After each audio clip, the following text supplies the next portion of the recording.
L'eau fait partie de notre quotidien et pourtant nous ignorons beaucoup de choses à son sujet.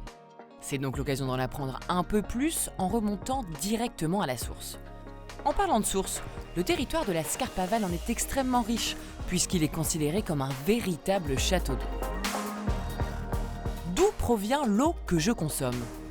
L'eau potable provient essentiellement de prélèvements effectués en eau souterraine.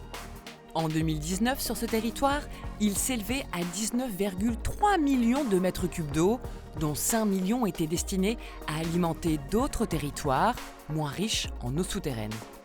La solidarité existe aussi dans le monde de l'eau. Si l'eau est gratuite, pourquoi dois-je payer une facture ? Oui, elle est gratuite, mais pour que l'on puisse la consommer, plusieurs étapes coûteuses sont indispensables puisqu'il faut la puiser et la traiter afin qu'elle soit potable.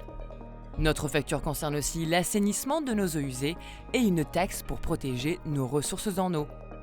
En d'autres termes, nous payons pour avoir une eau de qualité au robinet, mais aussi pour nettoyer l'eau salie que nous rejetons. Dans quel état sont nos ressources en eau ?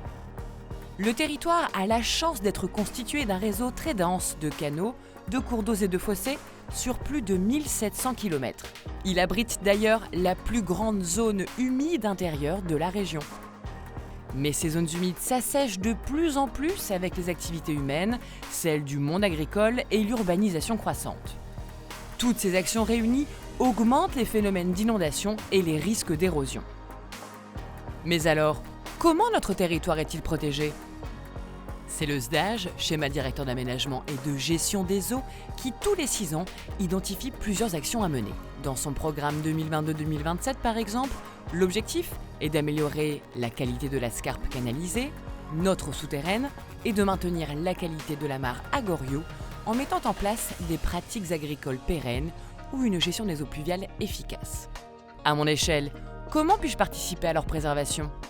C'est en adoptant des gestes simples au quotidien que nous pouvons agir, en veillant par exemple à économiser et à réutiliser l'eau que l'on consomme, ou en entretenant son jardin sans utiliser de pesticides. Vous pouvez d'ailleurs retrouver une multitude d'exemples et de bons tuyaux sur le site agissonspourleau.fr. Alors rejoignez-nous, likez, partagez et agissons ensemble pour protéger nos ressources en eau.